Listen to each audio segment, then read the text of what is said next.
I spent a large part of my life thinking I was projecting a calm, unbothered, Zen-like energy. I kept my emotions in check, spoke the brutal truth, and avoided drama. It turns out, my baseline resting state was actually giving off serious predator vibes. There is a massive gap between how we perceive our own actions and how biology interprets them. In your head, you are operating with fierce logical efficiency. You think you're just chilling, but to the outside world, that intense peace can come across as terrifyingly cold. Have you ever noticed that when you walk into a room, people sit up a little straighter? Do they choose their words very carefully, or maybe agree with your opinions a little too fast? You might be a perfectly kind person, but good intentions are entirely irrelevant if your natural resting state is unknowingly triggering the fight or flight response of everyone around you. In psychology, this disconnect is known as unintentional affective presence. It means that your absolute comfort zone, the way you exist when you feel totally relaxed, inadvertently makes other people feel inadequate or anxious. You might possess a high degree of emotional stability. You don't rattle easily. But instead of seeing a stable rock, your friends and coworkers are interpreting those exact same traits as arrogance or rigid dominance. I have known junior employees who literally rehearse a simple text message 5 times before sending it to a senior colleague. Meanwhile, that senior colleague is sitting at their desk, incorrectly believing they are the most approachable boss on earth. Human interaction relies on a primal biological network that is constantly scanning for subtle cues of hierarchy and predictability. When you violate normal social expectations, even by accident, you register as a massive anomaly in the observer's nervous system. If you want to measure exactly how intimidating you are, stop analyzing yourself and look directly at the people listening to you. Watch for sudden postural shifts, fidgeting, or neck scratching. In ethology, these are known as displacement behaviors. Look at this macaque.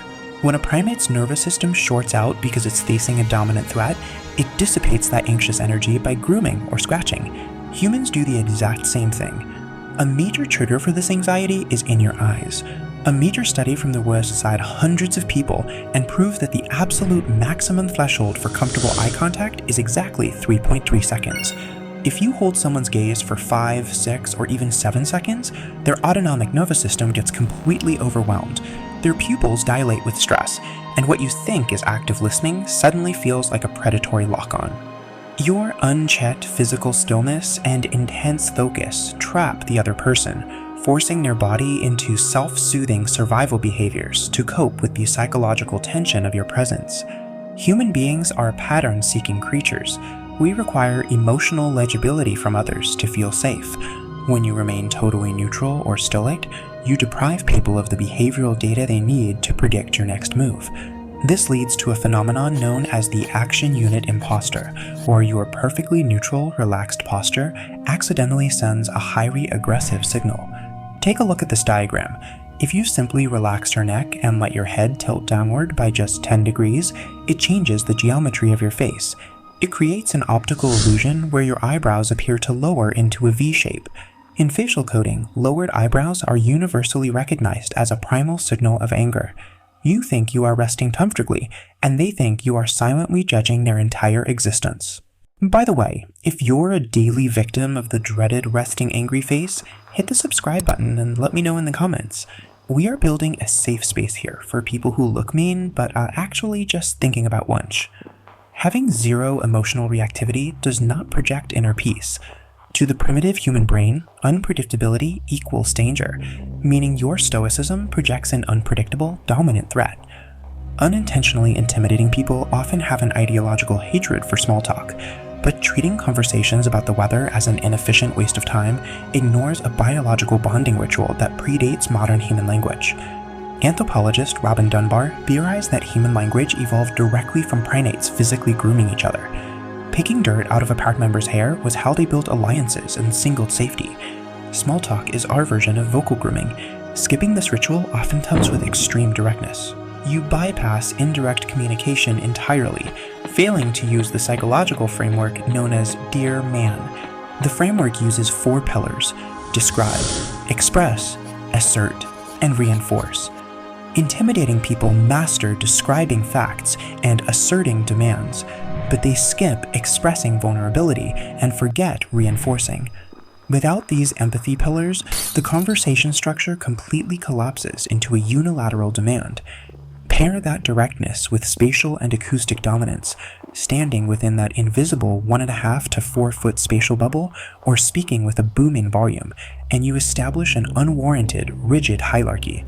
Bypassing the cultural dance of indirectness and stripping away social padding turns what you consider honest efficiency into authoritarian bullying. Intimidation is always measured by the response it generates. If you operate as an intimidating stimulus, your peers will naturally adopt appeasement strategies, like instantly abandoning their own opinions the second you push back.